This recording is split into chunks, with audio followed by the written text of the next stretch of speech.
إن الحمد لله نحمده ونستعينه ونستغفره ونؤمن به ونتوكل عليه ونعوذ بالله من شرور أنفسنا ومن سيئات أعمالنا من يهده الله فلا مضل له ومن يضلل فلا هادي له وأشهد أن لا إله إلا الله وحده لا شريك له وأشهد أن محمدا عبده ورسوله أما بعد يا أيها الذين آمنوا اتقوا الله حق تقاته ولا تموتن إلا وأنتم مسلمون يا أيها الناس اتقوا ربكم الذي خلقكم من نفس واحدة وخلق منها زوجها وبث منهما رجالا كثيرا ونساء واتقوا الله الذي تساءلون به والأرحام إن الله كان عليكم رقيبا يا أيها الذين آمنوا اتقوا الله وقولوا قولا سديدا يصلح لكم أعمالكم ويغفر لكم ذنوبكم ومن يطع الله ورسوله فقد فاز فوزا عظيما فإن خير الحديث كتاب الله وخير الهدي هدي محمد صلى الله عليه وسلم وشر الأمور محدثاتها وكل محدثة بدعة وكل بدعة ضلالة وكل ضلالة في النار وقال الله تبارك وتعالى وإذا سمعوا ما أنزل إلى الرسول ترى أعينهم تفيض من الدمع مما عرفوا من الحق يقولون ربنا آمنا فاكتبنا مع الشاهدين رب اشرح لي صدري ويسر لي أمري واحلل عقدة من لساني يفقهوا قولي اللهم أرنا الحق حقا وارزقنا اتباعه وأرنا الباطل باطلا وارزقنا اجتنابه آمین یا رب العالمین۔ قرآن مجید کا 7واں جز یعنی 7واں پارہ سورہ مائدہ کی آخری 38 آیات اور سورہ انعام کی 110 آیات پر مشتمل ہے، اور مجموعی طور پر یہ آیات بنتی ہیں 148۔ تو 7ویں پارے میں 148 آیات ہیں۔ آغاز اس آیت سے ہوتا ہے سورہ مائدہ کی، وَإِذَا سَمِعُوا مَا أُنزِلَ إِلَى الرَّسُولِ، اور جب وہ رسول کی طرف نازل کردہ کلام کو سنتے ہیں، تَرَى تم دیکھتے ہو، أَعْيُنَهُمْ تَفِيضُ مِنَ الدَّمْعِ کہ ان کے آنکھوں سے آنسو بہہ پڑتے ہیں، مِمَّا عَرَفُوا مِنَ الْحَقِّ کیونکہ انہوں نے پہچان لیا کہ یہ حق میں سے ہے، یقولون اور وہ کہتے ہیں، ربنا اے ہمارے رب، آمنا ہم ایمان لائے، فاکتبنا تو لکھ لے ہمیں، مع شاہدین گواہی دینے والوں میں۔ ہم نے اس حق کی گواہی دی کہ یہ حق ہے، ہم نے اس کو تسلیم کیا، تو ہمیں گواہی دینے والوں میں لکھ لے۔ اب جہاں تک اس گواہی کا تعلق ہے، اللہ تعالیٰ نے تمام انبیاء سے ایک عہد لیا تھا، میثاق انبیاء کے نام سے، اور اس میں جب اللہ تعالیٰ نے اس دنیا میں انبیاء کو بھیجے جانے سے پہلے تمام انبیاء سے یہ عہد لیا کہ تم اپنے زمانے میں تمہارے بعد آنے والے رسول کو اگر پاؤ گے تو اس کی شہادت، اس کی گواہی دو گے، اس کے نبی اور حق پر ہونے کی، اور اس کی مدد کرو گے۔ یہ انبیاء سے وعدہ لیا گیا، اور انبیاء نے اپنے اپنے وقت میں اپنے بعد آنے والے نبی کی تعلق سے اپنی قوم کو جو ایمان لائی تھی ان سے عہد اور وعدہ لیا کہ تم اگر اس نبی کا زمانہ پانا تو تم شہادت دینا اس کے حق ہونے کی، اور اس پر ایمان لانا اور اس کی مدد کرنا، تو ہمیں لکھ لے گواہی دینے والوں میں۔ گویا کہ یہ انبیاء کی ہوئی وصیت کو ان لوگوں نے گویا کہ اللہ کے نبی صلی اللہ علیہ وسلم کا زمانہ جب پایا تو آپ کے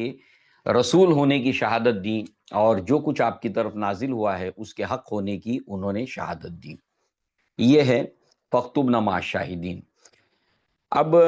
یہ جو آیت ہے کہ جب انہوں نے سنا جو کچھ نازل ہوا الی الرسول یعنی محمد رسول اللہ صلی اللہ علیہ وسلم کی طرف، اللہ کے نبی نے وہ آیات سامنے پڑھی، تو پھر ان آیات رد عمل تھا اس کو سننے کے بعد اللہ کے کلام کو، اس کو یہاں پر بیان کیا گیا کہ تم دیکھتے ہو کہ اس کلام کو سننے کے بعد، اللہ تعالیٰ کے کلام کو سننے کے بعد ان کی آنکھوں میں سے آنسو بہہ پڑتے ہیں، اور وہ اس لیے کہ انہوں نے پہچانا کہ یہ حق میں سے ہے۔ ساتھ ہی ساتھ جو ہے وہ اللہ تعالیٰ سے یہ دعا گو ہوتے ہیں کہ اے ہمارے رب، ہم ایمان لائے اور تو ہمیں گواہی دینے والوں کے اندر تو لکھ لے، ہم گواہی دیتے ہیں کہ یہ حق ہے۔ اب اس کے تعلق سے کئی ایک واقعات مفسرین نے بیان کیے ہیں، یعنی کہ یہ واقعہ جو ہوا ہے، یہ کون لوگ ہیں کہ جن کا یہ طرز عمل ہے کہ اللہ کے رسول سے آیات سننے کے بعد ان کے آنکھوں سے آنسو بہتے ہیں قرآن کو سننے کے بعد۔ تو اس کو لے کر اللہ کے نبی کی زندگی میں کئی واقعات ہوئے ہیں، صحابہ کی زندگی میں کئی واقعات ہوئے ہیں اہل کتاب کو لے کر، کہ جب انہوں نے پہلی بار قرآن مجید کو سنا تو صرف ایک گروہ کا یہ رد عمل نہیں تھا، بلکہ کئی ایک ہیں جن کا یہ رد عمل تھا۔ وہ چاہے نجاشی بادشاہ ہو، جب انہوں نے سورہ مریم کی آیات کو سنا تھا جعفر ابن ابی طالب رضی اللہ عنہ سے، تو وہ اور اہل حق جو رہبان اور علماء تھے ان کا بھی یہی رد عمل تھا۔ پھر تفسیر میں ملتا ہے کہ نجران کا ایک وفد آیا تھا، نجران ایک علاقہ ہے جہاں سے ایک اہل کتاب کا وفد مکہ آیا،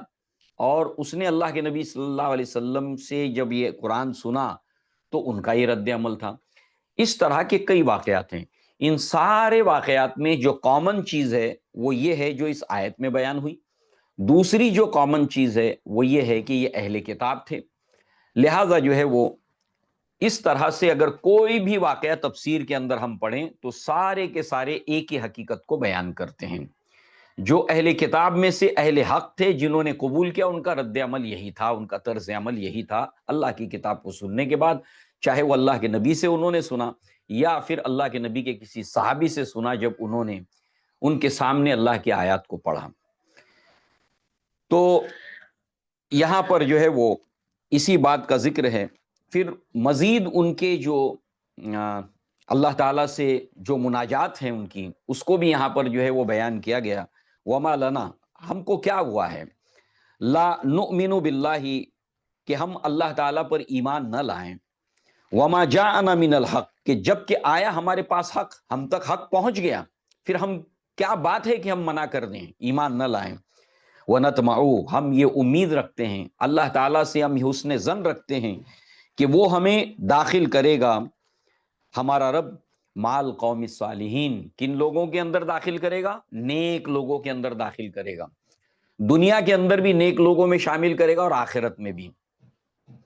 دنیا میں اس طریقے سے کہ ایمان لا کر اہل ایمان کے اندر نیک اور صالح لوگوں میں شامل ہونا، اور آخرت میں اللہ تبارک و تعالیٰ جو ہے وہ سارے حشر کے میدان میں جب جمع ہوں گے تو سب سے پہلے چھٹائی ہوگی، کافروں کو، مشرکوں کو الگ کیا جائے گا اور مومنوں کو الگ کیا جائے گا۔ پھر یہ اپنے اپنے اعمال کے اعتبار سے ان کی چھٹنی ہوگی، ان کو گروہ در گروہ جو ہے وہ جمع کیا جائے گا۔ اسی طریقے سے اہل ایمان کو بھی گروہ در گروہ جمع کیا جائے گا۔ انبیاء کی جماعت ہوگی، انبیاء کی جماعت کے اندر اگر کوئی غیر نبی جمع ہوگا اس گروہ کے اندر، اس جماعت کے اندر، تو وہ امانت دار تاجر ہوگا، صداقت کے ساتھ تجارت کرنے والا ہوگا، جو نبی نہ ہونے کے باوجود اللہ اس کی عزت افزائی کرتے ہوئے نبیوں کے گروہ میں اس کو شامل کرے گا۔ اسی طریقے سے صدیقین کا گروہ ہوگا، شہداء کا گروہ ہوگا، صالحین کا گروہ ہوگا۔ یوسف علیہ السلام نے جو دعا کی تھی کہ وَالْحِقْنِي بِالصَّالِحِينَ، اے اللہ تعالیٰ مجھے صالح لوگوں کے اندر شامل فرما۔ تو گویا کہ یہاں پر یہ دنیا اور آخرت میں نیک اور صالح لوگوں کی جماعت کے اندر جو ہے وہ شامل ہونے کی یہ دعا انہوں نے کی۔ ہم یہ امید رکھتے ہیں کہ اللہ تعالیٰ ہمیں نیک لوگوں کے اندر جمع کرے گا۔ اور اس کے تعلق سے ایک روایت بھی ہم عصر کو سنتے چلیں، عبداللہ ابن مسعود رضی اللہ عنہ کا یہ قول ہے کہ لوگوں نماز پڑھو، 5 وقت کی نماز پڑھو، یہ فرض ہے ہر مسلمان کے اوپر، یہ ارکان اسلام میں سے ایک رکن ہے اسلام کے قبول کرنے کے بعد، کہ دن اور رات میں جو اللہ نے 5 وقت کی نماز فرض کی ہے اس کو ادا کرنا۔ نمبر 2، رمضان کے روزے رکھنا۔ نمبر 3،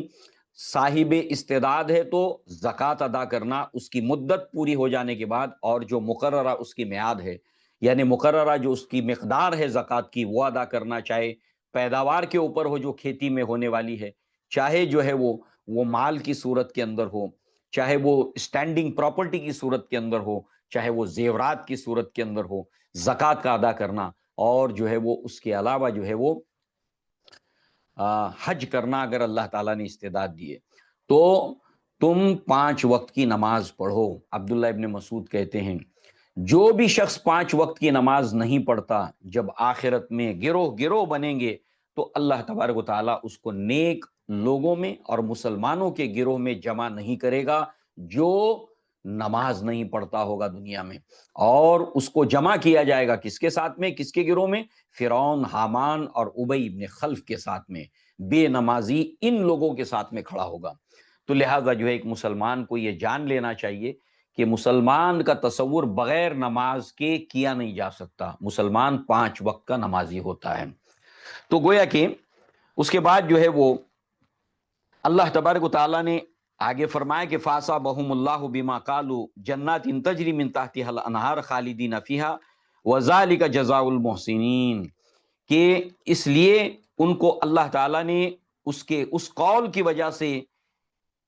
ایسے باغ دے گا جن کے نیچے نہریں جاری ہوں گی اور ان میں وہ ہمیشہ رہیں گے، اور نیک لوگوں کا یہی بدلہ ہے۔ اللہ تعالیٰ کو ان کا یہ قول، یہ جو دعائیں ہیں اتنی پسند آ گئی کہ اللہ تبارک تعالیٰ جو ہے ان کو ایسی جنتوں میں داخل کرے گا جس کے نیچے نہریں بہتی ہیں اور وہ اس میں ہمیشہ رہیں گے، اور محسنین کا بدلہ یہی ہے۔ جو لوگ احسان کی روش اختیار کرتے ہیں اللہ کی عبادت میں، ایمان میں، اسلام میں، اللہ رب العزت ان کو ایسا ہی بہترین بدلہ دیتا ہے آخرت میں بھی اور الحمدللہ دنیا کے اندر بھی۔ تو یہ جو ہے وہ اہل کتاب کے اندر سے جو انکار کرنے والے ہیں ان کا ذکر بھی ہم لگاتار سنتے چلے آتے ہیں، مگر اس کے ساتھ ساتھ اہل کتاب کے اندر یہود اور نصارہ میں اچھے لوگ بھی ہیں، اللہ تعالیٰ نے ان کے طرز عمل کو بھی یہاں پر بتایا۔ اس کے بعد جو ہے وہ آپ دیکھیے کہ سورہ مائدہ کے اندر اللہ تبارک و تعالیٰ نے اہل ایمان کو خطاب کرتے ہوئے فرمایا کہ یا ایھا الذین آمنوا، اے اہل ایمان، لا تحرموا طیبات ما احل اللہ لکم ولا تعتدوا ان اللہ لا يحب المعتدین، کہ دیکھو اے اہل ایمان، جن چیزوں کو اللہ تعالیٰ نے تمہارے لیے حلال کیا ہے اس کو تم اپنے اوپر حرام نہ کرو، چاہے وہ حلال کھانے پینے کے تعلق سے ہو یا کسی بھی اعتبار سے اللہ نے جس کو حلال کیا ہے تم اپنی طرف سے اس کو حرام مت بناؤ، کیونکہ حرام اور حلال کا اختیار صرف اللہ تعالیٰ کو ہے، یہ حق کسی اور کو ہے ہی نہیں۔ لہٰذا اللہ نے جس چیز کو حلال سمجھا ہے اس کو تاحیات حلال سمجھو، اس کو اختیار کرو، اور جس چیز کو اللہ نے حرام قرار دیا اس کو حرام سمجھو تاحیات، اور اس سے اجتناب کرو، اس سے بچو۔ لہٰذا حلال کو حرام، حرام کو حلال نہ کرو۔ یہ بھی ایک گمراہی تھی جو اہل کتاب کے اندر پیدا ہوئی تھی۔ سورہ برات میں ہم انشاءاللہ اس کی تفصیلات کو دیکھیں گے کہ کس طریقے سے اہل کتاب نے اللہ تعالیٰ کی حلال کردہ چیزوں کو حرام کیا تھا۔ اس سے پہلے بھی ہم نے کل کے درس کے اندر سنا تھا کہ یہود جو ہے وہ یہ کہتے تھے، اہل کتاب یہ کہتے تھے کہ محمد صلی اللہ علیہ وسلم اپنے آپ کو کہتے کہ وہ براہیمی دین کے اوپر ہیں، مگر جو ہے وہ یہ اونٹ کا گوشت کھاتے ہیں، اونٹ کا دودھ پیتے ہیں، جبکہ براہیمی شریعت کے اندر یہ حلال نہیں تھا۔ تو اس کے بارے میں کل ہم نے سن ہی لیا۔ تو اللہ نے اس کو حلال کیا تھا، یہ اپنی طرف سے حرام کرتے تھے، جھوٹ گھڑتے تھے۔ اللہ نے اس چیز سے، اس گناہ سے اہل ایمان کو روکا کہ تم ایسا نہ کرو، جس چیز کو اللہ نے حلال کیا ہے اس کو حلال ہی سمجھو اور اس کو اختیار کرو، جس چیز کو اللہ نے حرام سمجھا ہے اس کو حرام سمجھتے ہوئے اس سے اجتناب کرو۔ ساتھ ہی ساتھ یہاں پر قسموں کا بیان آیا کہ جو بھی تم عہد کرتے ہو، قسمیں کھاتے ہو، تو اس کے تعلق سے تم سے سوال پوچھا جائے گا۔ لہٰذا جو ہے وہ قسموں کی مفسرین نے، علماء نے جو قسمیں بتائی ہیں اس کے اندر 3 قسمیں بتائی ہیں۔ نمبر 1 یہ ہے کہ ان قسموں کے اندر جو ہے وہ ایک قسم وہ ہے کہ جو انسان جو ہے وہ بلا ارادہ لغو وہ قسم ہوتی ہے، یعنی کہ انسان جو ہے وہ قسم کھاتا ہے اور وہ ایک تقیہ کلام ہوتا ہے، اور تقیہ کلام کے تحت کہ قسم سے، قسم کھا کے کہتا ہوں، یہ اس کی جو ہے وہ ایک تقیہ کلام ہے۔ تو ظاہر سی بات ہے کہ یہ لغو ایمان کہا گیا اس کو، یعنی بے ارادہ ایک تقیہ کلام کا حصہ بن جائے تو اس کی پکڑ تو نہیں ہوگی، مگر اس میں بھی اللہ کے نام کو شامل نہیں کرنا چاہیے۔ اسی کے ساتھ ساتھ جو ہے وہ ایک قسم وہ ہے کہ جو انسان جو ہے وہ معقد یعنی کہ پکا ارادہ کر کے جو ہے وہ قسم کھاتا ہے، پکا ارادہ کرتا ہے اور قسم کھاتا ہے، تو لہٰذا جو ہے وہ اس کا پورا کرنا جو ہے وہ ضروری ہے۔ اسی کے ساتھ ساتھ جو ہے وہ ایک قسم وہ ہے کہ جس کے اندر انسان لوگوں کو دھوکہ دینے کے لیے قسم کھاتا ہے تاکہ یقین دلائے،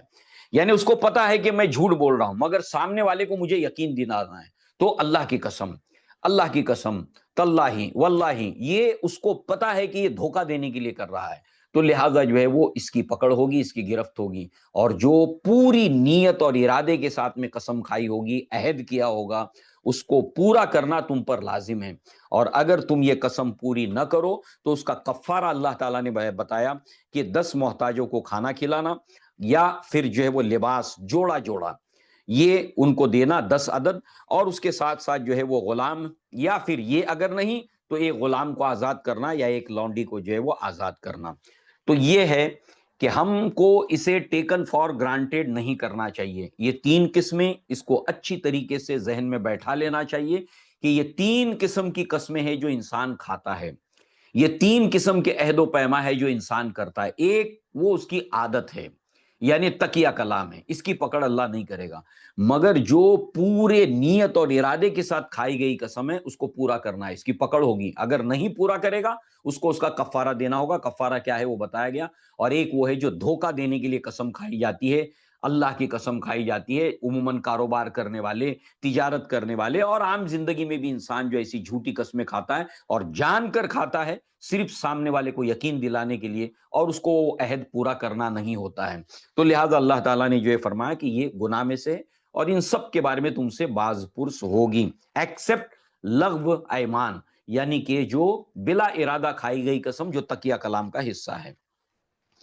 اسی طریقے سے اللہ تبارک تعالیٰ نے جو ہے وہ یہاں پر شراب کے بارے میں اور جوئے کے بارے میں جو ہے وہ یہ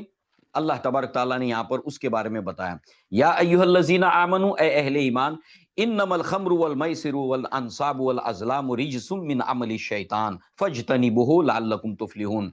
اے اہل ایمان جو ہے وہ شراب اور جوا اور تھان،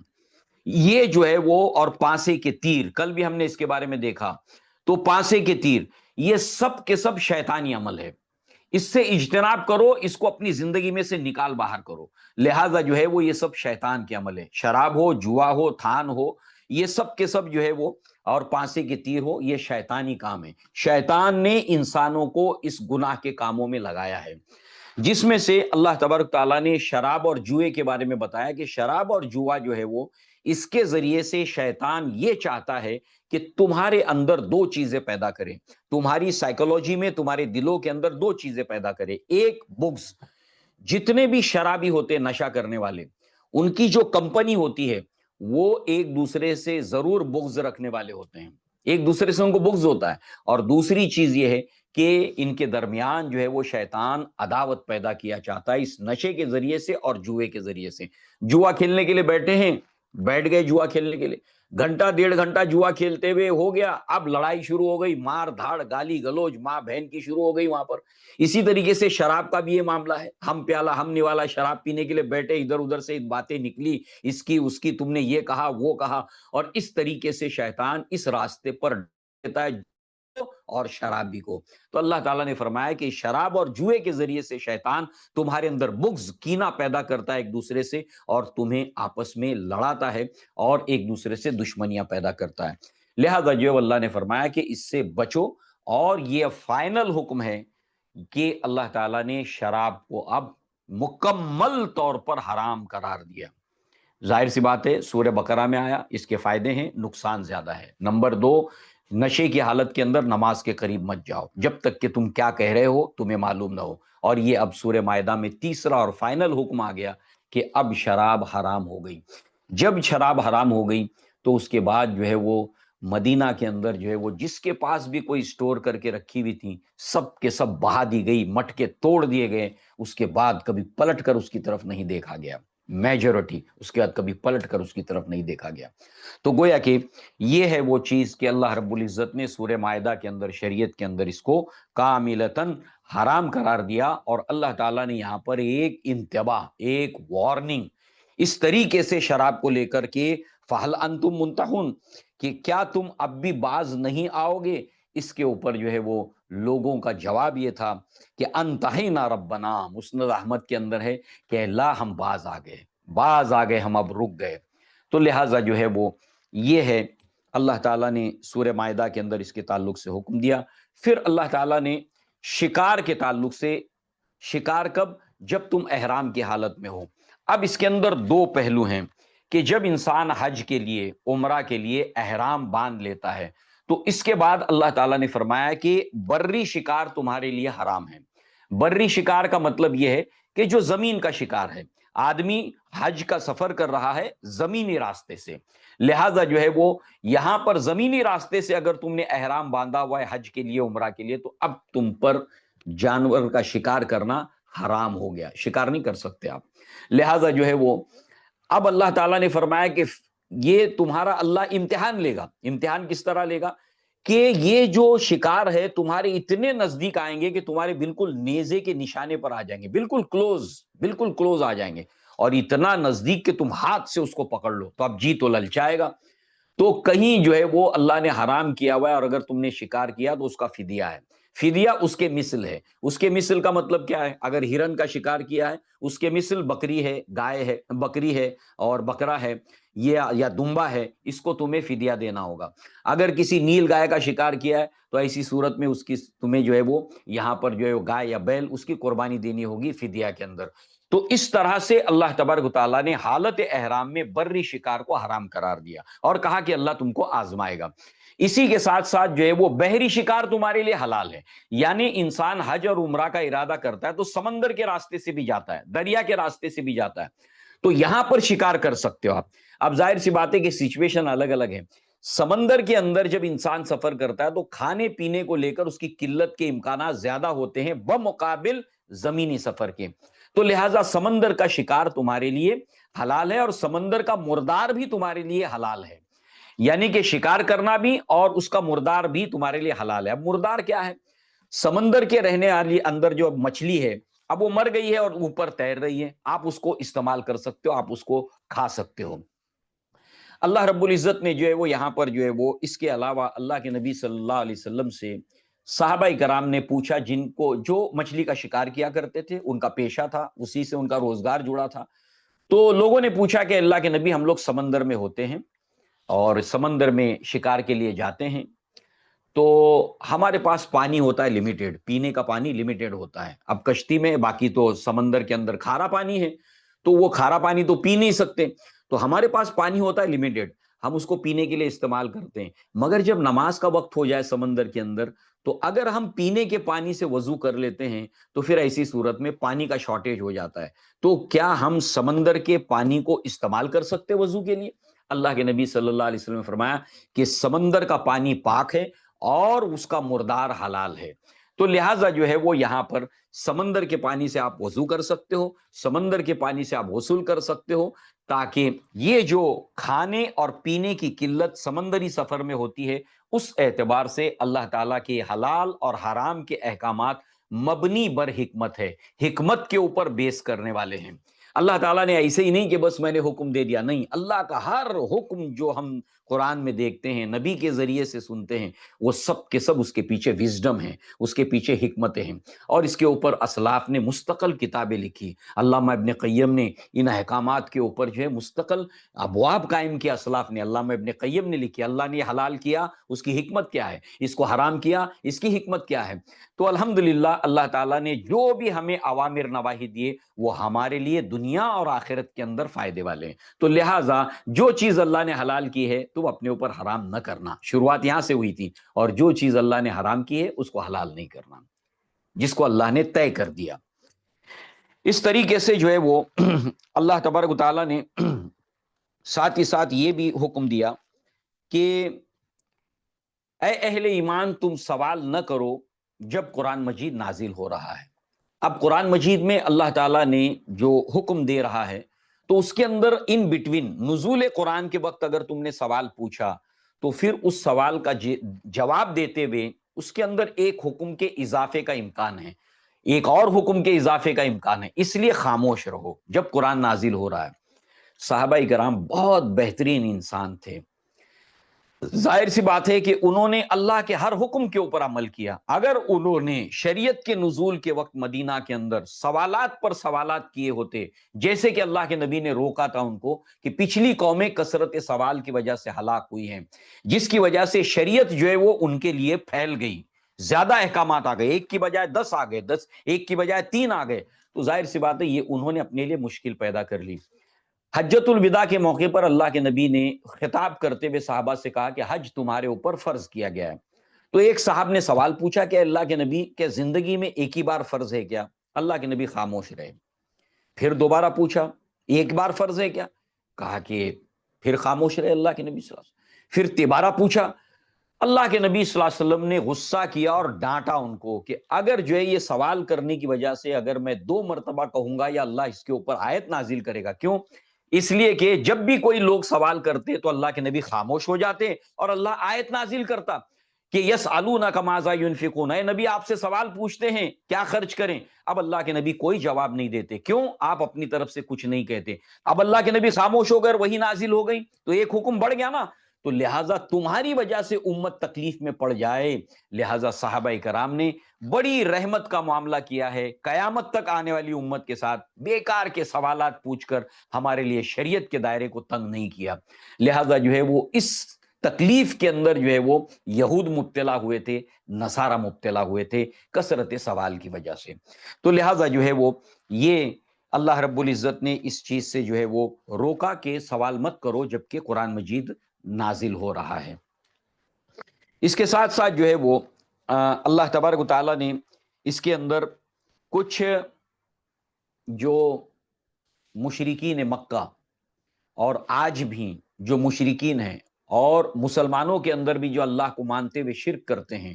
بہت سی غیر اسلامی بدعات کے اندر مبتلا ہیں، بہت زیادہ مبتلا ہے ہندوستان کے اندر، مہاراشٹر میں بہت زیادہ مسلمان،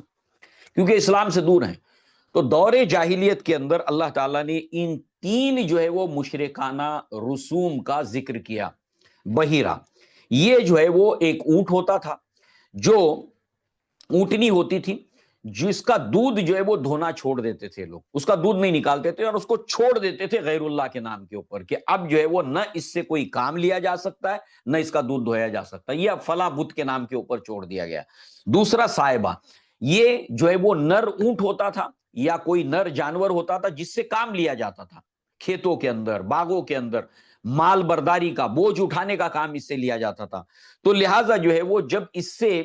کئی ایک اولادیں ہوتی تھیں، اس نر سے کئی ایک اولادیں ہوتی تھی اور ان کو فائدہ ہوتا تھا، تو وہ لوگ غیر اللہ کے نام پر اس کو چھوڑ دیتے تھے، اب اس سے کام نہیں لیتے تھے، اس سے بوجھا نہیں اٹھاتے تھے، باغوں میں کھیتوں میں اس سے کام نہیں لیتے تھے اور اس کو بت کے نام کے اوپر آزاد کر دیتے تھے، اب وہ گھومتا رہتا تھا، بھٹکتا رہتا تھا۔ اسی کے ساتھ ساتھ وسیلہ، یہ بھی ایک مادہ ہوتی تھی کہ جس نے ایک مادہ کو جنم دیا، اس کے بعد پھر دوبارہ مادہ کو جنم دیا، تو ظاہر سی بات ہے کہ نر کے مقابلے میں مادہ زیادہ فائدہ دینے والی اونٹنی ہوتی تھی، یا گائے کا بچہ جو مادہ ہو وہ زیادہ فائدہ دینے والا ہوتا تھا، بکری کا بچہ جو ہے وہ اگر بکری کی بجائے بکری ہو تو زیادہ فائدہ دینے والا ہوتا تھا۔ کیوں؟ اس لیے کہ اس کو آپ کنٹینیوس وہ دودھ بھی دے رہی ہے، بچے بھی دے رہی ہے، دودھ بھی دے رہی ہے، بچے بھی دے رہی ہے، لہٰذا جو ہے وہ اس سے زیادہ فائدہ ہوتا تھا، تو اس کو بھی وہ لوگ غیر اللہ کے نام کے اوپر چھوڑ دیتے تھے۔ اور ہام، یعنی کہ کوئی جو ہے وہ جانور جس کو نظر مان کر، یعنی نظر مان لیا کہ میں نے فلاں بت کے اوپر اس کو چھوڑ دیا، میرا اس کے اوپر کوئی حق نہیں ہے، تو ایسے تمام کے تمام یہ چیزیں شیطانی عمل ہے، اللہ روکا۔ تو آج بھی یہ آپ دیکھیے کہ مہاراشٹر کے اندر جو بے دین ہوتے ہیں مسلمان، جن کو اسلام کا کچھ عطا پتہ نہیں ہوتا ہے، وہ لوگ دیہاتوں کے اندر ایسے جانوروں کو چھوڑ دیتے ہیں، اور دیہاتوں کے اندر ہندوستان بھر میں جو بھی ایسے نام کے مسلمان ہیں جن کے پاس دین کی تعلیمات نہیں پہنچتی ہے، انویئر ہوتے ہیں، وہ ناخواندہ ہوتے ہیں دینی تعلیم کے تعلق سے، تو وہ جو مشرکانہ رسومات دوسروں کے اندر پائی جاتی ہے وہ ان کے اندر بھی پائی جاتی ہے. یہ لوگ بھی جو ہے وہ پیروں کے نام پر، باباؤں کے نام کے اوپر اس کو آزاد چھوڑ دیتے ہیں اور جو ہے وہ اس کو پھر استعمال میں نہیں لیتے، اور یہ جانور بھٹکتے رہتے ہیں ادھر ادھر کھیتوں کے اندر اور وہ نقصان کرتے رہتے ہیں. تو اس طریقے سے جو ہے وہ اللہ تبارک تعالیٰ نے جو ہے وہ ان جاہلی مشرکانہ رسومات سے روکا. ساتھ ہی ساتھ جو ہے وہ اللہ تعالیٰ نے فرمایا کہ اے اہل ایمان، تمہارے اوپر تمہاری ذمہ داری ہے. علیکم انفسکم، یعنی کوئی اور اگر گمراہ ہے، جیسے ایک ہی فیملی کے اندر ایسا ہوتا ہے کہ ایسی بہت کلوز ٹو ایگزامپلس آئیں گی، سورہ احقاف میں آئے گی. ماں باپ نیک ہے، بچے جو ہے وہ گمراہ ہے، ماں باپ سمجھانے کی کوشش کر رہے، سمجھتے ہی نہیں ہیں. بچے دین کے اوپر ہے، ماں باپ نہیں سمجھتے ہیں. اسی طریقے سے اس کو آپ جنرلائز کیجئے کہ جس کسی کو تم جانتے ہو تمہارے نسبت میں، تمہارے تعلق کے اندر، تمہاری قوم کے اندر، تمہارے ملک کے اندر، ان کی گمراہی تم کو کوئی نقصان نہیں پہنچائے گی. تمہارا معاملہ تمہارے اوپر ہے. اسی لیے سورہ تحریم میں اللہ نے فرمایا یا ایھا الذین آمنوا قوا انفسکم واہلکم نارا، اپنے آپ کو سب سے پہلے جہنم کی آگ سے بچاؤ اور پھر اپنے گھر والوں کو بچاؤ. تو کوئی اور اگر گمراہ ہے تو اس کی گمراہی تم کو نقصان نہیں پہنچائے گی اگر تم نیک اور صالح ہو. لہٰذا اللہ تعالیٰ نے فرمایا کہ دیکھو ان مشرکوں کے بتوں کو برا بھلا مت کہو. یہ جو مشرک ہیں جن کی یہ عبادت کرتے ہیں ان کو برا مت کہو. کیوں نہیں کہو؟ اس کی حکمت اللہ تعالیٰ نے بیان کی کہ تم اس کو اگر برا بھلا کہو گے تو ایسی صورت میں اس کا رد عمل ہوگا، اس کا ریئیکشن ہوگا، وہ بھی وہ بھی جو ہے وہ اللہ تعالیٰ کو، تمہارے معبود کو برا کہیں گے، اور ظاہر سی بات ہے یہ تم برداشت نہیں کرو گے. اللہ تعالیٰ کو کوئی بات کہی جائے تو تم کو یہ ٹالریٹ نہیں ہوگی. تو لہٰذا جو ہے وہ تم پہلے ہی نہ کہو نا. تمہارے بیک آف دی مائنڈ یہ رہے کہ میں اگر کچھ کہہ دوں گا تو رد عمل میں یہ اللہ کو کہے گا تو یہ خود بھی گنہگار ہوگا، عذاب ہوگا اس کو آخرت میں. اللہ ممکن ہے دنیا میں اس کو سزا دے. یہ رحمت کا ایک پہلو تمہارے ساتھ ہونا چاہیے کہ اللہ کی گرفت میں آ جائے گا. اور دوسری یہ ہے کہ وہ اگر پلٹ کر بولے گا تو تم کو بہت دکھ ہوگا اس سے. اسی طریقے سے اللہ کے نبی صلی اللہ علیہ وسلم نے اس کو ایک دوسرے پہلو سے آپ دیکھیے، وہ کیا ہے کہ اللہ کے نبی صلی اللہ علیہ وسلم نے فرمایا کہ تم میں ایسے ہوتے ہیں لوگ جو اپنے ماں باپ کو گالی دیتے ہیں. تو صحابہ نے کہا اللہ کے نبی کون ہے جو اپنے ماں باپ کو گالی دے گا؟ کہا کہ جب تم کسی کی ماں کو گالی دیتے ہو، جب تم کسی کی بہن کو گالی دیتے ہو تو پلٹ کر وہ تمہاری بہن کو بھی گالی دے گا، پلٹ کر وہ تمہاری ماں کو بھی گالی دے گا، تم کو برداشت نہیں ہوگی. تو انسان پہلے ہی سوچ لے کہ اگر میں کسی کی ماں کو گالی دوں، میں کسی کی بہن کو گالی دوں، پلٹ کر وہ میری ماں کو، میری بہن کو گالی دے گا تو برداشت کر سکوں گا؟ تو اس لیے مجھے گالی نہیں دینا ہے کہ میں اپنی ماں اور بہن کے لیے گالی برداشت نہیں کر سکتا، اس لیے مجھے اپنے آپ کو روکنا ہے.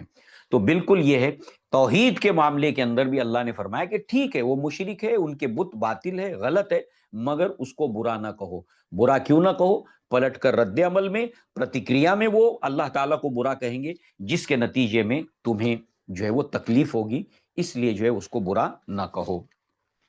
اسی طریقے سے اللہ تبارک و تعالیٰ نے جو ہے وہ اس کے اندر جو ہے وہ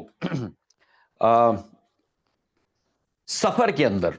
اگر جو ہے وہ کوئی لین دین، کوئی معاملہ، یا کوئی مر رہا ہے، اب وہ اپنی وراثت یا کوئی وصیت کرنا چاہتا ہے تو اس طرح کی ایک کنڈیشن پیش آ سکتی ہے. تو اس وقت جن کو گواہ بنایا جائے تو ان کو چاہیے کہ وہ سچی گواہی دیں. اب گواہی کے تعلق سے سفر کے اندر جتنے بھی لوگ ہیں اس کے اندر کبھی ایسا ہے کہ دو مومن مرد نہ ملے تو کیا کرو گے؟ تو دو عورتیں، ایک گواہی کے لیے دو عورتیں، ان کی ایک گواہی اس کے برابر ہوگی. اسی کے ساتھ ساتھ جو ہے وہ اگر مسلم نہ ہو، غیر مسلم ہو، تو یہ تمام چیزوں کے مسائل کو لے کر اللہ تعالیٰ نے جو ہے وہ یہاں کر احکامات دیے. اور اگر جو ہے وہ گواہی دینے کے معاملے میں تم کو اندیشہ ہو کہ یہ جھوٹ گواہی دے گا، یہ غلط گواہی دے گا، تو تم اس سے اللہ کے گھر میں حلف لے سکتے ہو کہ اللہ کا حلف لے کر، اللہ کی قسم کھا کر جو ہے وہ تم گواہی دو. تو یہ جو ہے وہ اللہ رب العزت نے اس کے اندر جو ہے وہ یہ اوامر اور نواہی دیے. اسی طریقے سے سورہ مائدہ کے بالکل آخر کے اندر جو رکوع آتا ہے وہ خاص جو ہے وہ ایک منظر کھینچا گیا ہے آخرت کا. اور آخرت کا منظر کیا ہے کہ اللہ تبارک و تعالیٰ نے جو ہے وہ عیسیٰ علیہ السلام کو، حشر کا میدان ہے اور ہر نبی کی پوچھ ہوگی، ہر نبی کی پوچھ ہوگی. تو ایسے ہی یہاں پر اب عیسیٰ علیہ السلام کی پوچھ گچھ ہو رہی ہے، ان کا حساب لیا جا رہا ہے. عیسیٰ علیہ السلام کے اوپر اللہ تعالیٰ اپنے انعامات کو گنائے گا کہ میں نے روح القدس سے تمہاری مدد کی، انجیل تمہیں عطا کی، اور اس کے ساتھ ساتھ جو ہے وہ تم میرے حکم سے، میرے اذن سے مردے کو کہتے تھے کم باذن اللہ، تو مردہ کھڑا ہو جاتا تھا. اسی طریقے سے مٹی کا پرندہ اس میں پھونک مارتے تھے، وہ زندہ ہو کر اڑنے لگ جاتا تھا، کوڑی کو مسح کرتے تھے تو وہ کوڑ اس کی دور ہو جاتی تھی، اندھے کو مسح کرتے تھے وہ دیکھنے لگ جاتا تھا۔ تو یہ سارے معجزات میں نے تم کو دیے، تو کیا تم نے لوگوں کو یہ تعلیم دی؟ وَإِذْ قَالَ اللَّهُ يَا عِيسَى ابْنِ مَرْيَمَ أَأَنْتَ قُلْتَ لِلنَّاسِ اتَّخِذُونِي وَأُمِّي إِلَٰهَيْنِ مِن دُونِ اللَّهِ، تو کیا تم نے لوگوں کو یہ تعلیم دی کہ مجھے چھوڑ کر اپنے آپ کو اور اپنی والدہ کو معبود بنا لو؟ ہم کو پتا ہے مریم بنت عمران کو نصارہ نے معبود بنایا، تین میں کا تیسرا، ٹرینیٹی کا عقیدہ، ہولی گوسٹ، جبریل علیہ السلام، مریم بنت عمران اور عیسیٰ علیہ السلام، تین ایک ہیں، ایک تین ہے، اور اس کے آگے وہ شرک میں چلے گئے۔ تو کیا تم نے لوگوں کو یہ تعلیم دی تھی؟ اللہ تعالیٰ کو تو معلوم ہے عیسیٰ علیہ السلام نے یہ تعلیم نہیں دی، مگر عدالت کی کاروائی پوری ہو رہی ہے، دنیا دیکھے، اور ساتھ ہی ساتھ جو ہے وہ آج اللہ نے اس منظر کو قرآن مجید کے اندر نقل کیا، تو زندہ رہتے ہوئے انسان اپنی اصلاح کر لے، اس دنیا کو چھوڑنے سے پہلے اپنی اصلاح کر لے۔ لہذا جو ہے وہ اس وقت عیسیٰ علیہ السلام کہیں گے کالا سبحانک، اے اللہ تو پاک ہے، ما یکون لی ان اقولا ما لیس لی بحق، اے اللہ میرے یہ شایان شان نہیں تھا، مجھے کوئی اس کا ادھیکار اور حق نہیں تھا کہ میں ایسا کہتا۔ لہذا یہاں پر ان کنت قلتہ فقط علمتہ، کہ اگر میں نے ایسا کہا ہو تو تجھے اس کا علم ہے، تعلم ما فی نفسی ولا اعلم ما فی نفسک، اور جو کچھ میرے نفس کے اندر ہے اس سے تو واقف ہے، اور جو تیرے نفس میں ہے اس کو میں نہیں جانتا، انک انت علام الغیوب، اور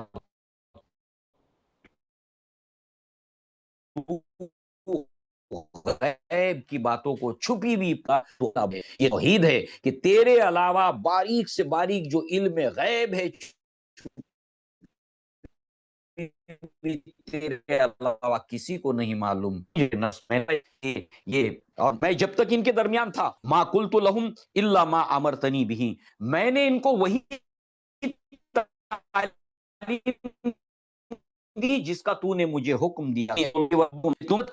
اور میرا بھی رب ہے، وَكُنْتُ عَلَيْهِمْ شَهِيدًا، اور اللہ تعالیٰ تو گواہ ہے اس بات کے اوپر کہ میں نے ان کو یہی تعلیم دی، میں جب تک ان کے درمیان تھا میں نے یہی تعلیم دی۔ ہاں جب تو نے مجھے اٹھا لیا، فلما توفیتنی، جب تو نے مجھے اٹھا لیا تو تو ان کے اوپر گواہ ہے کہ میرے بعد انہوں نے کیا کیا وہ میں نہیں جانتا۔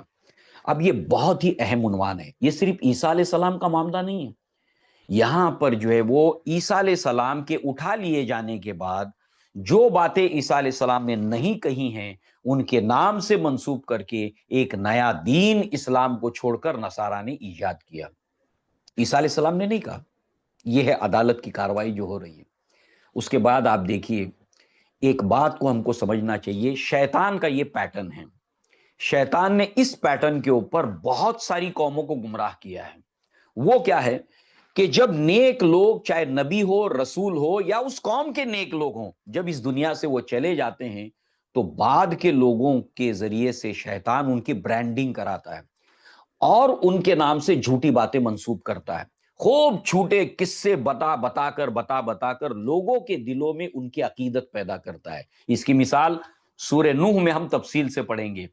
نوح علیہ السلام کی قوم کے اندر 5 نیک اور صالح لوگ تھے، اللہ کے ولی تھے یہ لوگ، یغوث ہے، نصر ہے، ودہ ہے، سوا ہے، یعوق ہے، یہ 5 نیک اور صالح لوگ تھے۔ لہذا جو ہے وہ ان کے دنیا سے چلے جانے کے بعد شیطان نے ان نیک لوگوں کے تعلق سے جھوٹی باتیں گھڑوا کر ان کی برانڈنگ کی گئی۔ ان کی برانڈنگ کرنے کے بعد آنے والی نسلوں کے دلوں میں ان کی عقیدت بیٹھا کر بعد میں یہ انہی کی عبادت کرنے لگے۔ اسی طریقے سے آج ہماری قوم میں دیکھیے آپ، عبد القادر جیلانی رحمہ اللہ، بہت نیک اور صالح انسان، بڑے نیک اور صالح انسان، اللہ تعالیٰ نے ان سے اپنے زمانے میں بہت بڑا کام لیا اور بہت بڑے عالم دین، بہت بڑے عالم دین، اور ظاہر سی بات ہے کہ یہ جو عالم دین تھے ان کی لکھی ہوئی کتابیں آج بھی اویلیبل ہیں، غنیت الطالبین، مسئلے مسائل کے اوپر، اور فتوح الغیب ان کے لیکچر جو ایمانیات کے اوپر، عقیدے کے اوپر آج بھی مارکیٹ کے اندر موجود ہیں۔ لہٰذا جو ہے وہ یہ بڑے نیک انسان تھے، لاکھوں لاکھوں لوگوں کو انہوں نے ہدایت کی راہ کے اوپر لگایا، اپنی پوری زندگی کو انہوں نے اسلام کی خاطر کھپا دیا۔ اللہ نے ان سے بہت بڑا کام لیا، یہ بہت نیک تھے۔ جب یہ دنیا سے چلے گئے تو ان کے نام سے برانڈنگ کی گئی ان کی، بھائی مجھے کوئی پہچانے گا، مجھے تھوڑی مانے گا۔ ظاہر سی بات ہے کتنے بھی دور سے لوگ مجھے جو ہے وہ سنتے ہوں، دیکھتے ہوں، تو ظاہر سی بات ہے میرے بارے میں جانتے نہیں ہیں، مگر میرے جو قریبی لوگ ہیں وہ تو جانتے ہیں نا، کہ ایاز دانت کے خود شناس کہ وہ خود جانتا ہے کہ وہ کتنے پانی کے اندر ہے، تو میرے قریبی لوگ تو جانتے ہیں نا، میرے گھر والے تو مجھے جانتے ہیں نا کہ میں کتنے پانی میں ہوں۔ تو ظاہر سی بات ہے کہ اس طریقے سے بھائی جو اس دنیا سے چلے گئے اور اب اپنا وہ دفاع نہیں کر سکتے، وہ پلٹ کر آ کر بتا نہیں سکتے کہ یہ لوگ غلط بات کر رہے ہیں، تو لہٰذا ان کی خوب برانڈنگ کی گئی، یہ پانی میں چلتے تھے، یہ ایسا کرتے تھے، یہ ایسا کر کر کے لوگوں کے دلوں میں ان کے عقیدت کو بیٹھایا جاتا ہے۔ لہٰذا جو ہے عبد القادر جیلانی رحمہ اللہ کے بارے میں کہا جاتا ہے کہ ماں کے پیٹ میں انہوں نے 18 پارے حفظ کر لیے تھے، اور اللہ تعالیٰ نے قرآن کے اندر سورہ النحل میں فرمایا اللہ اخرجکم من بطون امہاتکم لا تعلمون شیئا، کہ اللہ تعالیٰ تمہیں تمہارے ماؤں کے پیٹ سے اس طرح نکالتا ہے کہ تم کچھ بھی نہیں جانتے تھے، شیئن نتھنگ، کچھ نہیں جانتے تھے، پھر اللہ تعالیٰ نے تمہیں کان دیے، اس سے نالج آتا ہے، تمہیں آنکھیں دی، اس سے نالج آتا ہے۔ لہذا اللہ تعالیٰ کا شکر ادا کرو جو اللہ تعالیٰ نے تمہیں یہ حصول علم کے سورسز عطا کیے ہیں۔ تو لہٰذا جو ہے وہ اللہ نے تو فرمایا ماں کے پیٹ سے تم آتے ہو کچھ نہیں معلوم ہے، سوائے اس کے جس کو استثنائی صورت میں اللہ نے قرآن میں بتایا، جیسے عیسیٰ علیہ السلام دنیا میں آنے کے بعد انہوں نے کلام کیا، اور اس کے پیچھے ریزنز ہیں، اس کے پیچھے بیک گراؤنڈ ہے۔ ایسی آتی باتیں کرنے کے لیے کیا مطلب ہے؟ کس لیے باتیں کر رہے ہو؟ بس یہ کہ سکہ بٹھانا مقصود ہے؟ نہیں، اس لیے کہ ان کی امی کے اوپر بہتان لگ رہا تھا، ان سے سوالات پوچھے جا رہے تھے، تو اللہ تعالیٰ نے دفاع کے طور پر جو ہے وہ عیسیٰ علیہ السلام نے ماں کی گود میں کلام کیا۔ اسی طریقے سے اللہ کے نبی صلی اللہ علیہ وسلم نے فرمایا کہ 3 بچوں نے گود میں کلام کیا ہے، اس کا اپنا ایک پرٹیکولر بیک گراؤنڈ ہے۔ اب صرف عبد القادر جیلانی نہیں، ایسے بہت سے لوگ بزرگوں کے تعلق سے میں نے پڑھا، میں نے سنا، آپ نے بھی سنا ہوگا، یا اسی نہیں کہا جا رہا ہے، بلکہ انہوں نے پیدا ہوتے ہی 7 مرتبہ کلمہ پڑھا۔ کائے کو پڑھا بھائی؟ کس لیے پڑھا؟ کیا ضرورت پیش آئی تھی؟ کیا وہ بچہ کلمہ پڑھنے پر مکلف ہے پیدا ہونے کے بعد ہی؟ یہ تو اللہ کے نبی نے تعلیم دی کہ بچہ جب بڑا ہونے لگے، بولنے لگے، تو تم اس کو سکھاؤ، سب سے پہلے اللہ بولنا سکھاؤ اس کو۔ تو ظاہر سی بات ہے کہ یہ فطری دین ہے، فطرت کے حساب سے چلتا ہے، تو ظاہر سی بات ہے کہ تم کیوں کلمہ پڑھوا رہے ہو اس کو؟ اور اس کے ذریعے سے برانڈنگ کی جاتی ہے، اور ان کی برانڈنگ کے بہت اللہ والے تھے، لہٰذا اب اس اللہ والے کی رائلٹی ہمارے پاس میں ہے، تو لہٰذا اب لاؤ نذرانے دو ہم کو پیسے۔ اس طریقے سے یہ کوئی آج کی بات نہیں ہے، ہسٹری ریپیٹ اٹ سیلف، اور شیطان کا اپنا ایک پرٹیکولر یہ پیٹرن ہے گمراہ کرنے کا۔ یہ پیٹرن جو یہاں پر مائدہ کے آخر میں بتایا کہ اے اللہ میرے بعد انہوں نے کیا کیا مجھے نہیں معلوم، میں نے ایسا کچھ نہیں کہا تھا۔ عبد القادر جیلانی، اے اللہ تعالیٰ میں نے کبھی نہیں کہا کہ میں نے ماں کے پیٹ میں قرآن مجید کے 18 پارے حفظ کیے تھے، میں نے کبھی نہیں کہا، میرے بعد انہوں نے مجھ سے جھوٹی باتیں گھڑ لی، تو ان کا ذمہ دار ہے۔ ایسی ساری عدالت کے اندر کیسز پیش ہوں گے جنہوں نے جھوٹ گھڑ کے برانڈنگ کی تھی اور اس کے اوپر اپنا کاروبار جو ہے وہ اسٹیبلش کیا تھا۔ لہٰذا جو ہے وہ یہ ہے یہاں پر حقیقت جو اللہ تعالیٰ نے سورہ مائدہ کے اندر کھولی، اور پھر اس کی آخری آیت جو آتی ہے کہ جس کے اندر ایک نبی اپنی امت کے لیے شفیق اور رحمت ہوتا ہے، اور ساتھ ہی ساتھ وہ اللہ کے مقام اور مرتبے کو بھی جاننے والا ہوتا ہے۔ یہ آیت ہے سورہ مائدہ کے لاسٹ میں آتی ہے، ان تعذبہم، اے اللہ انہوں نے کیا ہے میرے بعد جو کچھ کیا تو جانتا ہے، مجھے نہیں پتا ہے، تو اگر ان کو عذاب دے فإنہم عبادک، یہ تیرے بندے ہیں، تیری پراپرٹی ہے، تو ان کا مالک ہے، اور تجھے تصرف حاصل کرنے کا اختیار حاصل ہے کہ تو اس کا مالک ہے ان بندوں کا، تو جو چاہے ان کے ساتھ کرے، عذاب دے، معاف کرے۔ وَإِن تُعَذِّبْهُمْ فَإِنَّهُمْ عِبَادُكَ وَإِن تَغْفِرْ لَهُمْ، اگر تو ان کو معاف کرے فَإِنَّكَ أَنْتَ الْعَزِيزُ الْحَكِيمُ، تو زبردست ہے اور حکمت والا ہے، تجھے کون روک سکتا ہے اگر تو ان کو معاف کر دے تو، اور تو اگر ان کو پکڑے تو تیرے بندے۔ کتنا بیلنس ہے یہ کلام، اللہ کے مقام اور مرتبے کا لحاظ اور اپنی امت کے لیے شفقت۔ اس آیت کو لے کر اللہ کے نبی کی زندگی میں ایک واقعہ ملتا ہے، وہ واقعہ کیا ہے کہ اللہ کے نبی نے پوری رات جو ہے وہ اس طرح سے گزاری کہ اسی آیت کو آپ ریپیٹ کرتے جاتے تھے. کون سی آیت؟ سورہ مائدہ کی آیت نمبر 118. وَإِن تُعَذِّبْهُمْ فَإِنَّهُمْ عِبَادُكَ، کہ تو اگر ان کو عذاب دے تو تیرے بندے ہیں. وَإِن تَغْفِرْ لَهُمْ فَإِنَّكَ أَنْتَ الْعَزِيزُ الْحَكِيمُ، اور اگر تو ان کو معاف کر دے تو عزیز ہے اور حکیم ہے. پوری رات اللہ کے نبی روتے رہے، اسی کو پڑھتے رہے نماز کے اندر، ریپیٹ کر کر کے پوری رات ایک ہی آیت. صبح میں بلال نے کہا اللہ کے نبی آپ اتنی مشقت کیوں اٹھاتے، پوری پوری رات آپ جاگے؟ لہٰذا جو ہے وہ اللہ نے تو آپ کے اگلے پچھلے گناہ کو معاف کر دیا، کیوں آپ مشقت اٹھاتے؟ لہٰذا فرمایا کہ میں اللہ تعالیٰ سے شفاعت کا سوال کر رہا تھا. شفاعت یعنی کہ اللہ کے نبی اپنی امت کو بخشوانے کے لیے یہاں پر اللہ سے سوال کر رہے تھے کہ مجھے اللہ تو شفاعت کا حق دے دے. تو لہٰذا شفاعت حق جو ہے وہ حق ہے جو قرآن اور حدیث کی روشنی میں. اللہ کے نبی نے فرمایا جس نے شفاعت کا انکار کیا اس کے لیے کوئی شفاعت نہیں ہے. تو ہمیں کیا کرنا ہے کہ جن جن چیزوں پر اللہ نے شفاعت رکھی ہے، کہ اگر ہمارے کچھ اعمال کم پڑ جائیں، ہماری نماز ٹھیک نہیں نکلی، ہمارے اعمال ٹھیک نہیں نکلے، اب برابر کا معاملہ ہے یا ہمارا گناہوں کا پلڑا زیادہ ہے، ثواب کا پلڑا کم ہے، تو ایسی صورت میں اللہ تعالیٰ نے اپنے بندوں کے لیے شفاعت رکھی ہے اور اس کو اللہ تعالیٰ نے پورے اس کے اصول بیان کیے. اس کو ویسے ہی سمجھنا اور اپنے آپ کو شفاعت کا مستحق بنانے کے لیے وہ کام کرنا. مثال کے طور پر اللہ کے نبی نے فرمایا کہ جو کوئی اذان کو سنے اور اذان کے الفاظ کو دہرائے، اللہ اکبر اللہ اکبر، اشہد ان لا الہ الا اللہ اشہد ان لا الہ الا اللہ، اشہد ان محمد رسول اللہ اشہد ان محمد رسول اللہ. یہاں پر درود نہیں پڑھنا ہے، اشہد ان محمد رسول اللہ کو ایز اٹ از ریپیٹ کرنا ہے. حی علی الصلاۃ لا حول ولا قوۃ الا باللہ، حی علی الفلاح لا حول ولا قوۃ الا باللہ، اللہ اکبر لا الہ الا اللہ لا الہ الا اللہ. اب اذان ختم ہو گئی، سب سے پہلے درود پڑھو اللہ کے نبی کے اوپر. درود پڑھنے کے بعد دعا پڑھو، اللہم رب ھذہ الدعوۃ التامہ. یہ پوری دعا ہے اذان کے بعد، درود کے بعد پڑھی جانے والی. اللہ کے نبی نے فرمایا میری شفاعت اس کے لیے واجب ہو جائے گی.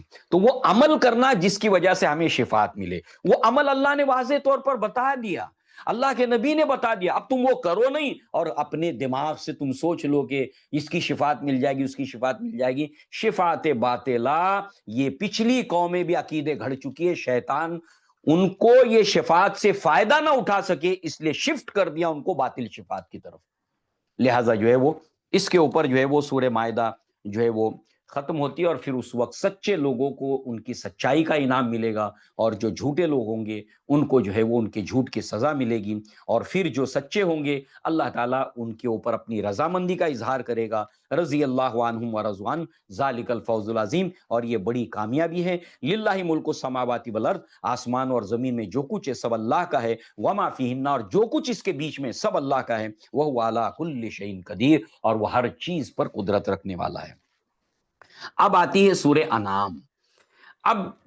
یہاں پر ایک بات جو سمجھنے کی ہے وہ یہ کہ سورۃ الفاتحہ کے بعد سورہ بقرہ مدنی سورت، سورہ آل عمران مدنی سورت، سورہ نساء مدینہ میں نازل ہوئی، سورہ مائدہ جو ابھی مکمل ہوئی مدینہ میں، سورہ فاتحہ کے بعد 4 صورتیں بیک ٹو بیک مدنی ہیں. مدینہ کا ایک انوائرمنٹ ہے، وہاں پر یہود کے 3 بڑے بڑے قبائل اور ان کی اچھی خاصی آبادی ہے. نصارہ بھی مائنورٹی کے اندر موجود ہے اور منافقین کا ٹولہ بھی ہے اور مہاجرین اور انصار بھی وہاں پر ہے. یہ ہے سوسائٹی وہاں کی. اور اس بیک گراؤنڈ کے اندر مدنی صورتیں نازل ہوئی ہیں، اس میں شریعت بھی ہے.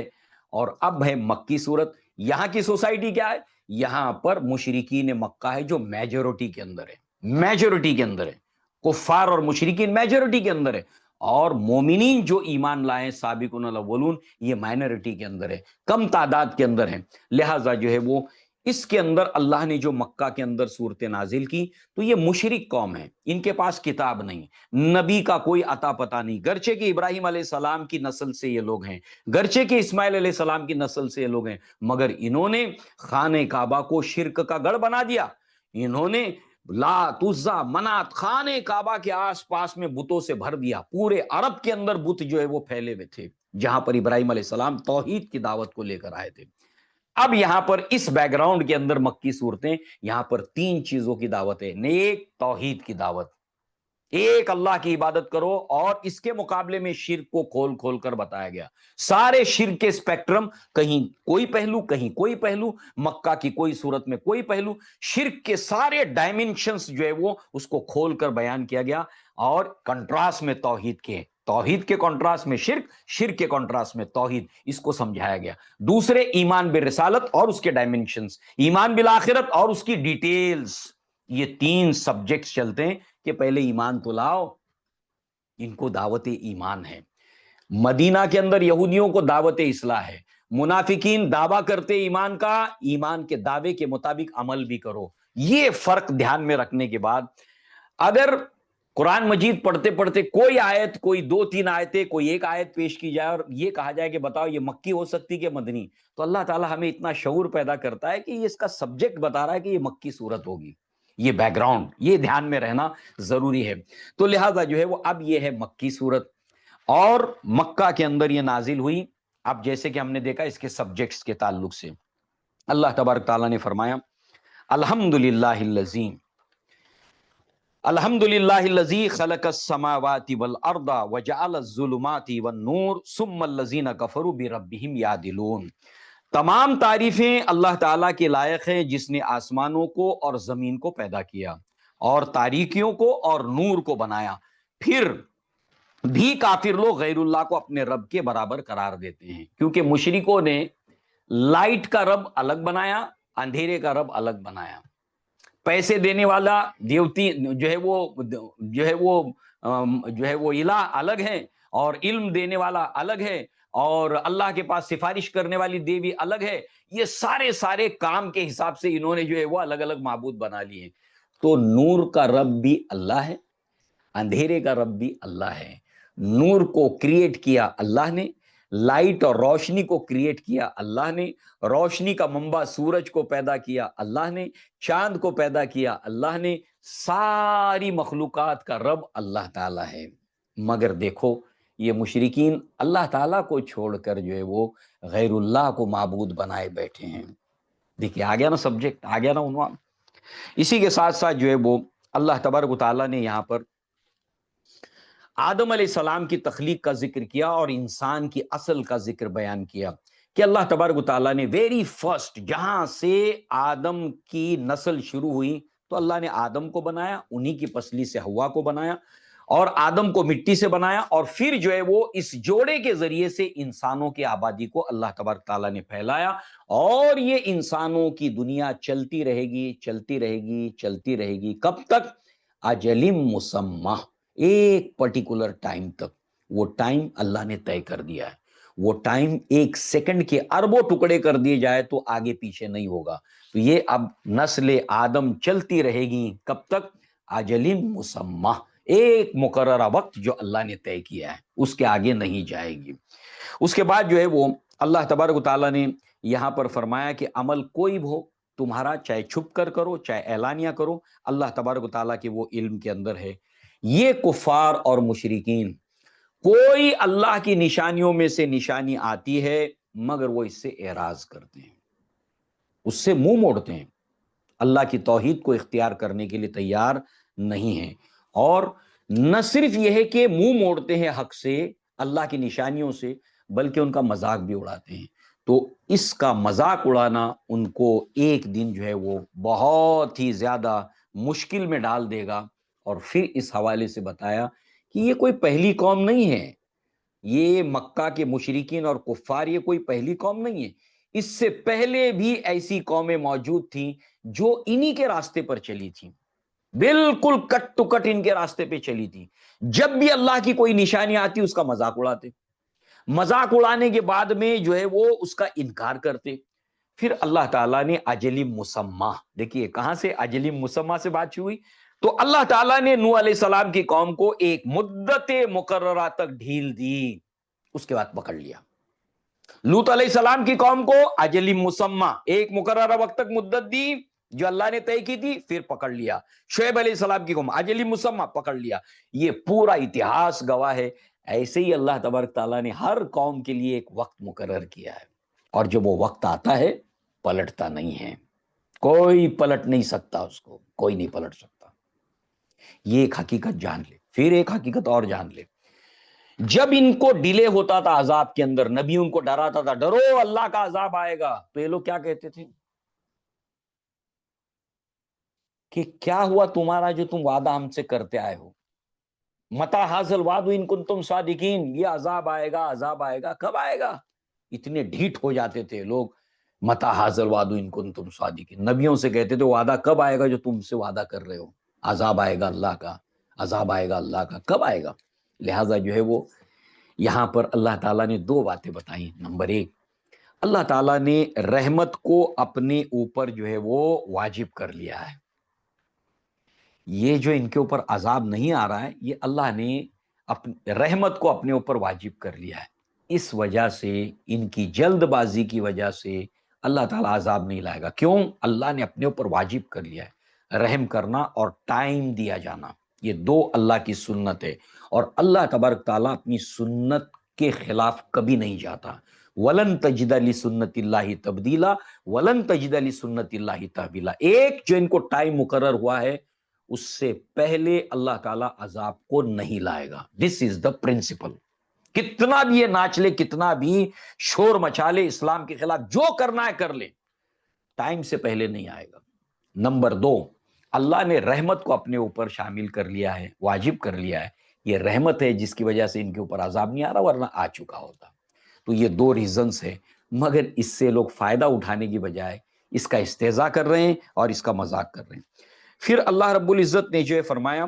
کہ کل سیروا فی الارض، تم زمین کی سیر کرو۔ اب یہ جو عرب لوگ تھے جو مخاطب ہیں اس کے پہلے، یہ شام کی طرف تجارت کے لیے جاتے تھے اور یمن کی طرف جاتے تھے، اس بستی کے درمیان، اس سفر کے دوران کئی بستیاں عذاب کی چپیٹ میں آئی تھیں، اور اس کی سٹوری سے سنتے آئے تھے، ادھر ایک قوم تھی، ادھر نبی آیا تھا، یہ قوم تھی یہود اور صالح علیہ السلام، یہ قوم تھی جنہوں نے انکار کیا تھا تو ان کے اوپر عذاب آیا تھا۔ تو اللہ نے فرمایا تم زمین کی سیر کرو اور دیکھو جو طرز عمل تمہارا ہے عین یہی طرز عمل ان کا بھی تھا، انہوں نے بھی نبیوں کا مذاق کیا، کیا ہوا ان کے ساتھ؟ تو تم بچ جاؤ گے؟ نہیں بچو گے۔ لہٰذا جو ہے وہ اس کے بعد جو ہے وہ اللہ تعالیٰ نے توحید کے دلائل کو پیش کیا اس یونیورس کے اندر۔ الحمدللہ اس پوری کائنات کے اندر اللہ تعالیٰ نے ایک ایک چیز کے ذریعے سے توحید کے دلائل دیے۔ دیکھو تم، جس طرح ایک ہے کہ تذکیر بھی ایام اللہ، قوموں کے اتہاس کو دیکھو، اس سے نصیحت حاصل کرو، اور اس کائنات کو دیکھو، اللہ تعالیٰ نے جس کو بنایا ہے اس کے اندر اللہ کی توحید کی نشانیاں ہیں۔ تو اللہ تعالیٰ نے یہاں پر یونیورس کے اندر، ہماری اپنی دنیا کے آس پاس کے اندر سے توحید کے دلائل کو سورہ انعام کے اندر پیش کیا۔ اس کے ساتھ ساتھ جو ہے وہ اللہ تبارک تعالیٰ نے اللہ کے نبی صلی اللہ علیہ وسلم کے اوپر جو سورہ انعام نازل ہوئی اس کے اندر جو یہ لوگ عذاب کی جلدی مچاتے تھے، تو اللہ کے نبی کے ذریعے سے ان سے کہلوایا گیا انی اخاف ان عصیت عذاب یوم عظیم، تم جو نافرمانی کر رہے ہو تو مجھے ڈر ہے کہ تمہاری جو ہے وہ اللہ کی طرف سے تمہارے پاس عذاب آئے گا، اور پھر جب وہ آئے گا تو اس کو کوئی دور کرنے والا نہیں ہوگا۔ پھر ایک توحید کی نشانی بتائی گئی کہ جب تم مصیبت میں گرفتار ہوتے ہو، تکلیف میں آتے ہو، تو بتاؤ اللہ کو چھوڑ کر تمہیں اس تکلیف سے نکال کر اطمینان اور سکون کی زندگی میں کون لاتا ہے؟ اللہ وحدہ لا شریک، وہ لاتا ہے۔ اسی کے ساتھ ساتھ اللہ تعالیٰ نے یہ جو تمہاری چھوٹی چھوٹی پکڑ ہوتی رہتی ہے، آزمائش ہوتی رہتی ہے، یہ کیوں ہوتی ہے؟ اس لیے کہ یہ اللہ کی رحمت ہے اس کے اندر، کہ یہ اس سے تم نصیحت حاصل کر کے حق کی طرف پلٹ آؤ۔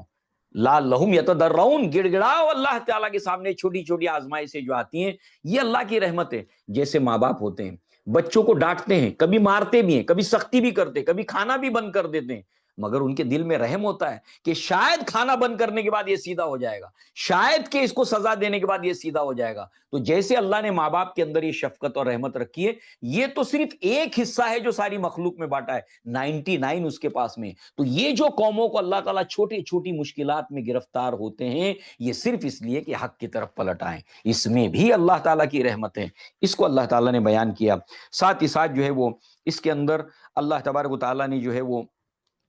دنیا کے تعلق سے ان کے غلط نظریے کو بتایا۔ یہ دنیا کیا ہے؟ اب دیکھیے زندگی کیا ہے، دنیا کیا ہے، یہیں پہ ہم کو جینا ہے، یہیں پہ ہم کو مرنا ہے، مرنے کے بعد کوئی زندگی نہیں ہے۔ یہ سارے کے سارے جو ہے وہ آئیڈیاز،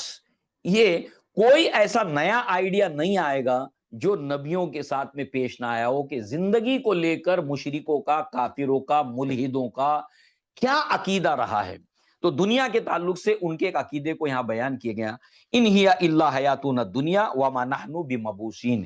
کہ زندگی کیا ہے، واٹ از اے لائف، جیون کیا ہے، واٹ از اے لائف، زندگی کیا ہے، زندگی یہ ہے کہ یہیں پہ ہم کو جینا ہے، یہیں پہ ہم کو مرنا ہے، اور مرنے کے بعد پھر دوبارہ ہم اٹھائے نہیں جائیں گے، مر جائیں گے، سڑ گل جائیں گے، ہماری باڈی جو ہے وہ ڈیکمپوز ہو جائے گی، فنش ہو جائے گی، مٹی میں مل کر مٹی ہو جائیں گے،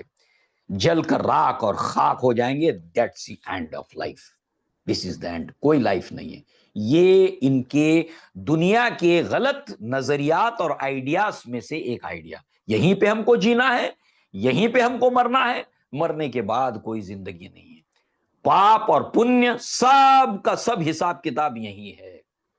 کچھ مرنے کے بعد حساب کتاب نہیں ہے۔ یہ ہے ان کا باطل عقیدہ دنیا کی زندگی کو لے کر اور آخرت کا انکار کرتے ہوئے۔ توحید،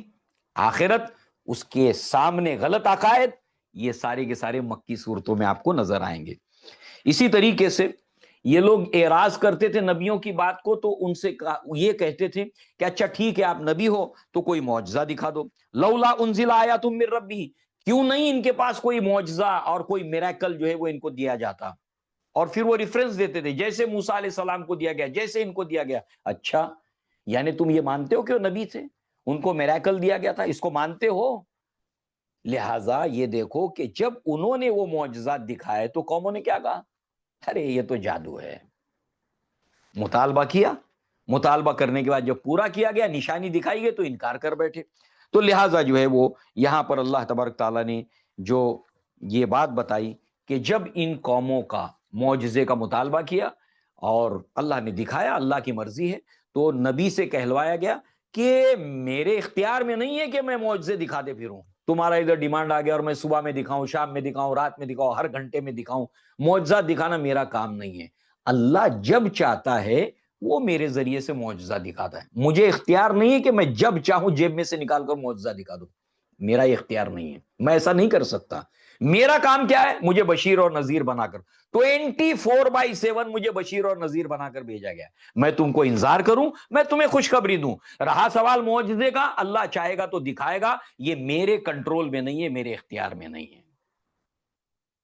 اس کا ہی جواب دیا گیا۔ ساتھ ہی ساتھ جو ہے وہ اللہ تبارک تعالیٰ نے یہاں پر جو ہے وہ ابراہیم علیہ السلام کا قصہ آتا ہے۔ اب یہ بھی ایک بڑی انٹرسٹنگ بات ہے، قرآن کے طالب علم کو، اللہ کے نبی کی زندگی کے اوپر اسٹڈی کرنے والوں کے لیے، نبی کی زندگی کا طالب علم، صحابہ کی زندگی کا طالب علم اور اللہ کی کتاب کا طالب علم، اور ہمیشہ اپنے آپ کو ہمیشہ طالب علم ہی سمجھنا ہے، اللہ سے دعا بھی کرنا ہے، اللہ مجھے بس طالب علم بنائے رکھ، ہمیشہ میں قرآن کا علم حاصل کرتا رہوں، تیرے نبی کا علم حاصل کرتا رہوں، تیرے پیارے محبوب بندوں کا علم حاصل کرتا رہوں، ٹل ڈیتھ مجھے طالب علم بنائے رکھ، مجھے عالم نہیں بننا، مجھے طالب علم بنے رہنا ہے، مجھے طالب علم کی حالت ہی میں موت دے دے، یہ ہمیشہ رکھنا، اس لیے کہ جب بھی یہ انسان کے اندر جو ہے وہ ہمیشہ علم کی پیاس، جب تک کہ علم کی پیاس ہے تب تک وہ طالب علم ہے، جہاں پر اس نے سوچ لیا کہ میں تو عالم ہوں، وہاں پر علم کے اوپر فل سٹاپ لگ گیا۔ لہٰذا جو ہے وہ یہاں پر ایک قرآن کے طالب علم کو یہ جان لینا کہ مکی زندگی میں جب ابراہیم علیہ السلام کا قصہ آتا ہے تو اس کا جو مزاج ہوتا ہے، ایسنس ہوتا ہے، وہ الگ ہوتا ہے۔ مدنی زندگی میں ابراہیم علیہ السلام آتے ہیں تو اس کا ایسنس الگ ہوتا ہے۔ ہم نے سورہ بقرہ میں دیکھا، ابراہیم علیہ السلام نے خانہ کعبہ کو تعمیر کیا، نبی کے لیے دعا کی کہ اللہ یہاں سے نبی ایک اٹھائیو، یہ یہودیوں کے لیے ہے، چونکہ مدنی صورتیں میں وہاں پر یہودی موجود تھے، سارا کنٹراسٹ جو ہے وہ یہودیوں کی طرف جاتا ہے، کیونکہ وہ جو ہے وہ دعوت کے مخاطب تھے وہاں پر، اس اعتبار سے ابراہیم علیہ السلام کے واقعات، اور یہاں پر دعوت توحید، دعوت آخرت، دعوت رسالت۔ تو مکہ کے اندر ابراہیم علیہ السلام کا جب قصہ آتا ہے تو یہ 3 دعوتوں کے حوالے سے جو وہ ار کے اندر پیدا ہوئے تھے، عراق کے اندر، وہاں کے بارے میں بتایا جاتا ہے۔ تو اب ابراہیم علیہ السلام کا جو قصہ آتا ہے تو ان کی قوم چاند کی عبادت کرتی تھی، سورج کی عبادت کرتی تھی، ان کے نام تھے شمیلو دیوتا، ممیلو دیوتا، ننار دیوتا، ستاروں کی پوجا کرتی تھی، پہاڑوں کی پوجا کرتی تھی، دریاؤں کی پوجا کرتی تھی، دجلہ اور فرات، یعنی کہ مناظر فطرت کی پوجا کرتی تھی، عبادت کرتی تھی، اور اس کے تمثیلی اسٹیچوز بنائے ہوئے تھے، اور یہ اسٹیچوز الگ الگ جگہ پر شہروں میں تھے، اور یہ سارے اکٹھے کلب کر کے پہاڑ کی اونچائی کے اوپر تھے جہاں پر سالانہ میلہ ہوتا تھا۔ تو یہ بیک گراؤنڈ ہے جس کے اندر اب ابراہیم علیہ السلام کے قصے کو بیان کیا جا رہا ہے، گویا کہ یہ لوگ ابراہیم علیہ السلام کی طرف اپنی نسبت کرتے تھے۔ تو ابراہیم علیہ السلام کی جو دعوت تھی، عین وہی رول آج محمد صلی اللہ علیہ وسلم اور ان کے ساتھی کر رہے ہیں، تاریخ دوہرا رہی ہے۔ اور جو ابراہیم علیہ السلام کی قوم ابراہیم علیہ السلام کے اگینسٹ میں تھی، ایسے ہی تم آج محمد صلی اللہ علیہ وسلم کے اگینسٹ میں کھڑے ہو۔ تاریخ اپنے آپ کو ریپیٹ کر رہی ہے، سبق حاصل کرو۔ تم اپنے آپ کو ابراہیم کی اولاد بتاتے ہو، کر کیا رہے ہو؟ ابراہیم کے راستے پر چل رہے ہو یا ان کے ابراہیم کے دشمنوں کے راستے پر چل رہے ہو؟ تمہارا پاتھ کیا ہے؟ کدھر جا رہے ہو؟ سوچو، عقل سے کام لو۔ لہذا جو ہے وہ یہاں پر ابراہیم علیہ السلام نے جو ہے وہ انی اراکا وقومک فی ضلال مبین دعوت دی کہ میں ابا جان آپ کو اور آپ کی قوم کو کھلی ہوئی گمراہی میں دیکھتا ہوں۔ ان کو بھی تکلیف تھی، یہ باپ داداؤں کو غلط بول رہے ہیں۔ ابراہیم علیہ السلام نے اپنے والد سے کہا کہ میں آپ کو بھی اور آپ کی قوم کو بھی کھلی ہوئی گمراہی میں دیکھتا ہوں۔ یہ ہے ابراہیم علیہ السلام کے والد۔ لہذا اس کے بعد ان کا وہ ایک مشہور واقعہ کہ for the sake of argument, چلو ٹھیک ہے، بحث کے لیے چلو تمہاری اس بات کو لے لیتے ہیں، ڈیبیٹ کے لیے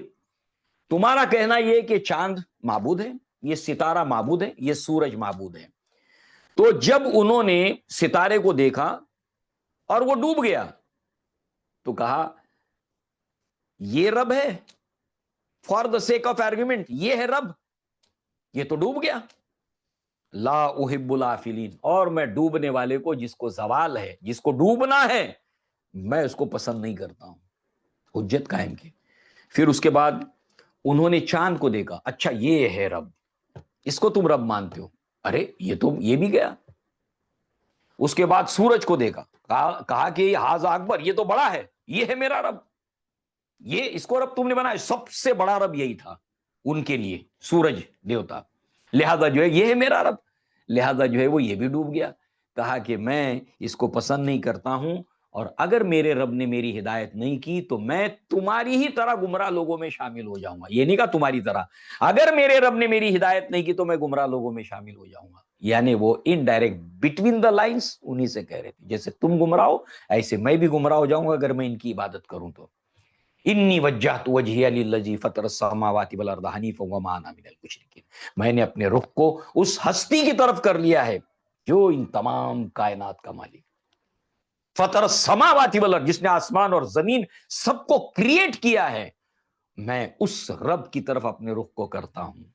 اور میں مشرکوں میں سے نہیں، وما انا من المشرکین، میں یہ سب شرک کرنے والا نہیں۔ لہذا جو ہے وہ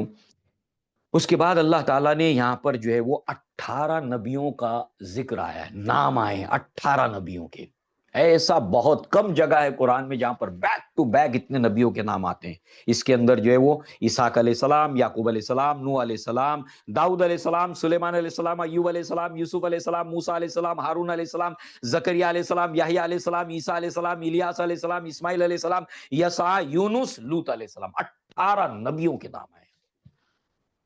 اتہاس بتایا جا رہا ہے بہت سو کو قریش جانتے تھے، آج محمد صلی اللہ علیہ وسلم میں یہ۔